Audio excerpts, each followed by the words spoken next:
रामलला की प्राण प्रतिष्ठा के दिन क्या करेंगे विपक्ष के नेता? कहां होंगे राहुल गांधी? क्या करेगी ममता दीदी? क्या है शरद पवार का प्लान?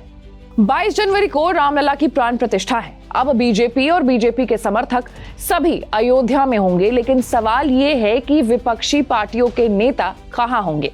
कहां होंगी ममता दीदी? क्या कर रहे होंगे राहुल गांधी? और क्या है शरद पवार का प्लान? क्योंकि रामलला की प्राण प्रतिष्ठा में जाने का तो इनका कोई भी विचार नहीं है। तो आज चर्चा इसी मुद्दे पर करेंगे। नमस्कार, मैं हूं आशीष सिंह और आप देख रहे हैं अनकट। अब एक चीज तो साफ हो गई है कि विपक्ष के नेता रामलला के प्राण प्रतिष्ठा समारोह में नहीं होंगे, लेकिन राम मंदिर से इस तरीके की दूरी विपक्षी नेता और उनकी पार्टी के लिए बिल्कुल भी ठीक नहीं है। तो फिर क्या है प्लान? अलग अलग दलों के नेता अपने दूसरे कार्यक्रमों में व्यस्त रहेंगे। राम मंदिर उद्घाटन कार्यक्रम का न्योता विपक्षी नेताओं को भी भेजा गया था। कांग्रेस प्रमुख मल्लिकार्जुन खड़गे, सोनिया गांधी और बंगाल की मुख्यमंत्री ममता बनर्जी समेत कई विपक्षी नेताओं को कार्यक्रम में शामिल होने का न्योता भेजा गया था, लेकिन इनमें से कोई भी अयोध्या नहीं जाएगा।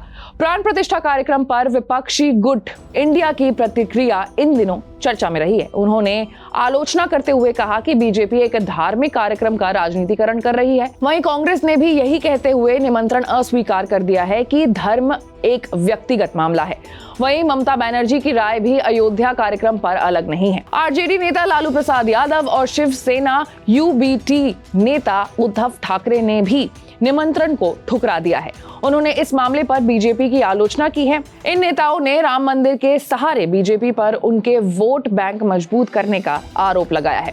हालांकि विपक्ष के नेता ये बात अच्छी तरीके से जानते हैं कि राम मंदिर या भगवान से दूरी उनके वोट बैंक पर गहरा असर डाल सकती है। बहुत सारे वोटर्स उनसे किनारा कर सकते हैं और लोकसभा चुनाव में बीजेपी को हराने की उनकी जो कोशिश है उसको बड़ा झटका लग सकता है। इसलिए कांग्रेस के नेता और ममता बनर्जी, उद्धव ठाकरे और अन्य लोग 22 जनवरी को अपने खुद के कार्यक्रम तय करेंगे।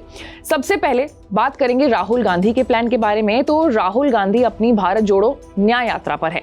आपको बता दें कि 22 जनवरी को राहुल गांधी असम में रहेंगे और पहले से तय कार्यक्रम के तहत एक मंदिर भी जाएंगे।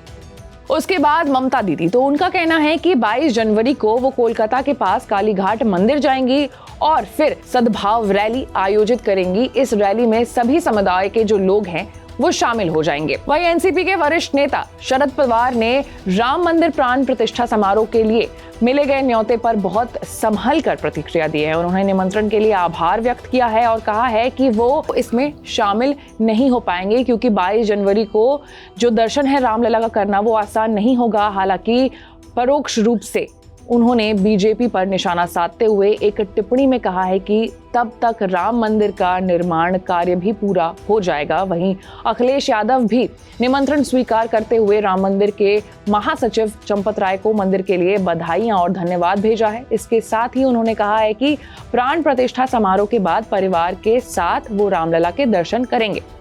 वहीं आप प्रमुख और दिल्ली के सीएम अरविंद केजरीवाल ने दिल्ली में हर मंगलवार को सुंदरकांड और हनुमान चालीसा जैसे कार्यक्रमों की घोषणा की है।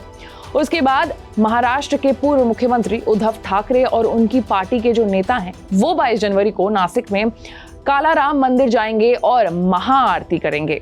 तो 22 जनवरी के दिन, जिस दिन रामलला की प्राण प्रतिष्ठा है, उस दिन बीजेपी और बीजेपी के समर्थक तो अयोध्या में होंगे, लेकिन जो विपक्ष के नेता हैं उन्होंने भी अपने आप को अलग अलग कार्यक्रमों में व्यस्त करने की कोशिश की है। वहीं रामलला की प्राण प्रतिष्ठा से जुड़े हर एक अपडेट से अपडेटेड रहने के लिए आपको अनकट को लाइक, सब्सक्राइब और शेयर करना होगा। मैं थी आपके साथ आशीष सिंह।